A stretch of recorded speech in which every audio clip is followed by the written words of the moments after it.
मैंने भी social media पे काफी वीडियोस देखी हैं, वहां पे आप एक बात कर रही होती है पतीला सिस्टम। ये पतीला सिस्टम क्या होता है? अच्छा, बेसिकली हम स्मॉल बिजनेस को बहुत प्रमोट करते हैं, बहुत ज्यादा। मैं तो इवन दो इतनी ज्यादा फ्री वीडियोस बनाती हूँ स्मॉल बिजनेसेस के लिए, पीआर फ्री में, कुछ भी कभी नहीं चार्ज किया मैंने। लेकिन एक सिस्टम शकील साहब, पतीला सिस्टम जिसे मैं कहती हूँ, कि आपके घर का एक बर्तन है, आपने वो लिया, उसके अंदर आपने हर तरह का तेल डाला, उसमें जड़ी बूटियां डाली, फिर उसमें तेल, नमक, मिर्च, मैं तो कहती हूँ हर चीज डाल के आपने उबाला और आपने लोगों को स्किन के लिए दे दिया। मैं उस पर बात करती हूँ कि अगर आपकी वीडियो एफडीए वाले देखेंगे तो वो आपको बैन करेंगे सीधा, क्योंकि आप कमर्शियली तौर पे किसी भी स्किन के और हेयर के प्रोडक्ट्स को घरों के पतीलों के अंदर नहीं बना सकते।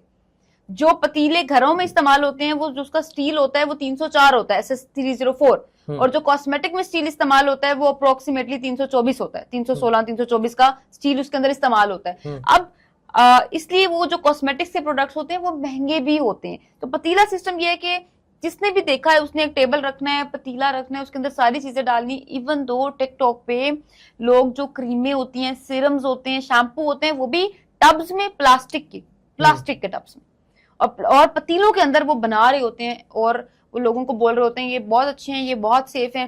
They don't even know the pH, कोई फॉर्मुलेशन नहीं है, कोई केमिस्ट नहीं है, कोई लैब टेस्टिंग नहीं है। और हमारा जैसा बंदा कुछ भी निकालने से पहले 100 दफा तजर्बे करता है कि यार लोगों के पास जाएगा। फिर मेरे पे ज्यादा क्रिटिसाइज इस चीज के ऊपर हुआ कि ये स्मॉल बिजनेस को टारगेट कर रही हैं। क्या हो गया अगर वो रोजी रोटी कमा रहे हैं अपनी? देखिए, रोजी रोटी कमाने के लिए, ये रोजी रोटी कमाने का ये मतलब तो नहीं है कि आप अगले का स्किन उड़ा दें और आप अगले के बाल उड़ा दें। मेरी फैमिली में 2 लोग हैं जिन्होंने ऑनलाइन ऐसे कोई एक फेस वॉश जो है वो ऑर्डर किया और उनका ये बर्न हो गया, यहाँ से स्क्रब लिए बर्न होने लग गया स्किन। तो ये चीजें फिर एक उनकी ये चीज, एक गरीबी कार्ड, मैं सॉरी टू से यूज करूंगी, कि वो अपना गरीबी कार्ड शुरू कर देते हैं कि ये तो हमें कहती है कि हम बिजनेस ना करें। मैं कहती हूँ, मैं ये नहीं कहती हूँ, मैं आपसे कहती हूँ आप थोड़ा सा रिसर्च करके ना एक अच्छी चीज इस्तेमाल करें, लोग लेंगे आपसे।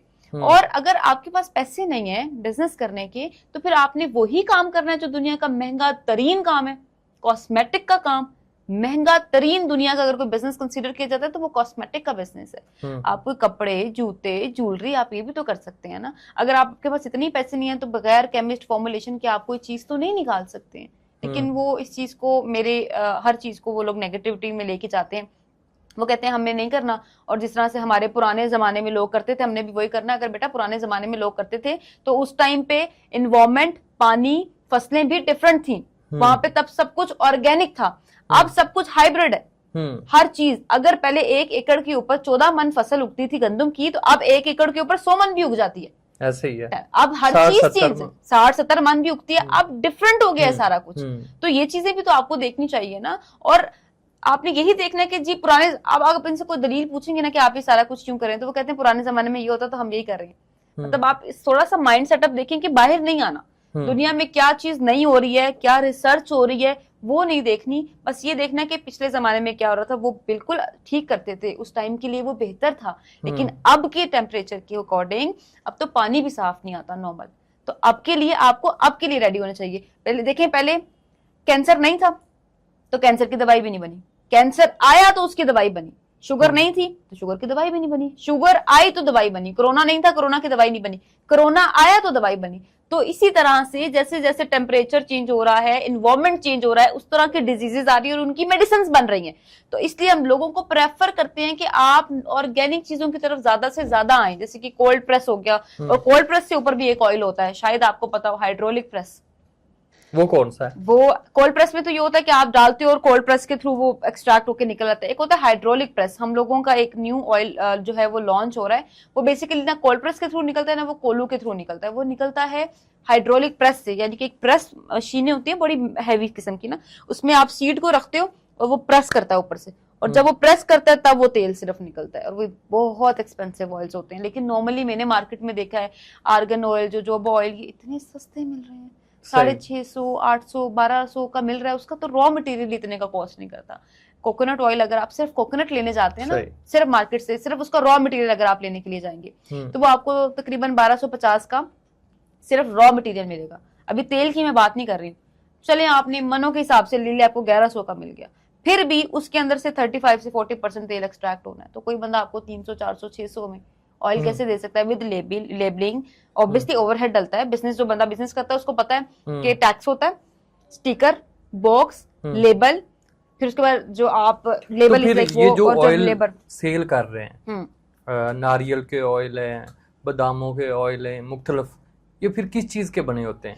अगर आपको कोई बहुत बंदा सस्ता दे रहा है ना, जैसे अभी मैं कल गई हूँ सीड खरीदने के लिए पापड़ मंडी में, हमने सीड वहां से खरीदना था हेलमेट का।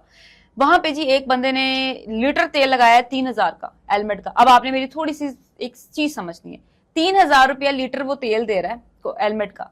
अब जब हमने उसे कहा हेलमेट कितने का है, तो उसने हमें कहा 2400 रुपए का, और 1 kg। 1 kg, और 1 kg हेलमेट में से मैक्सिमम आप रगड़ा भी लगा रहे हैं तो 40% से ऊपर तेल नहीं निकलता, यानी कि हाफ लीटर से भी कम तेल उसमें से निकलता है। तो कोई बंदा आपको 3000 में पूरा लीटर का तेल, पूरा 1 किलो का तेल कैसे देगा?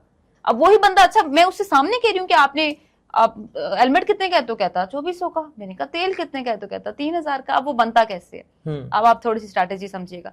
मिनरल ऑयल होता है जिसको आप पाम ऑयल, जिसको आप व्हाइट ऑयल भी कहते हैं, जो बेसिकली सोप की बेसिस में इस्तेमाल होता है।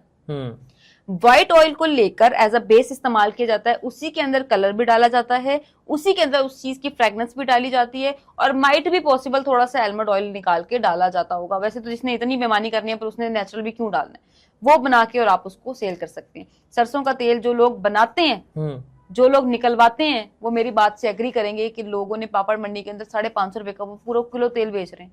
हालांकि उसकी नेट कॉस्ट जो पड़ती है ना आपको घर में बनाने की भी, वो भी 650 रुपया मशीन के थ्रू पड़ती है। अभी मैं आपको मशीन का खर्चा कोई और चीज ऐड नहीं कर रही हूँ, सिर्फ वो बता रही हूँ जो नॉर्मल है। आपको पता है शकील साहब, मैं ना लोगों को बहुत एजुकेट करती हूँ, मैं उनको हर चीज विद कॉस्टिंग बताती हूँ। ये मेरे लिए फायदेमंद नहीं होता, ठीक है? कोई भी बंदा अपने बिजनेस का राज, कॉस्टिंग, हर चीज नहीं बताता कि क्या चीज मेरी कितनी की आ रही है, लेकिन मैं उनको बताती हूँ सिर्फ इसलिए कि लोगों को, इसलिए नहीं कि लोग मुझसे ऑयल लें, इसलिए कि आपको थोड़ा सा पता हो, आपको रिसर्च हो, आपको एटलीस्ट ये पता हो कि अगर एक चीज, एक आपने बीज लगाया, वो बीज ही 1000 रुपए का था, उस पौधे ने एक ही फल दिया, तो कोई बंदा आपको वो फल 500-600 में कैसे देगा, जबकि वो बीज ही 1000 रुपए का लगा हुआ है। तो आप लोगों को थोड़ी सी, हम जैसे मुझे नहीं पता था, ऐसे हमारी आवाम भी है,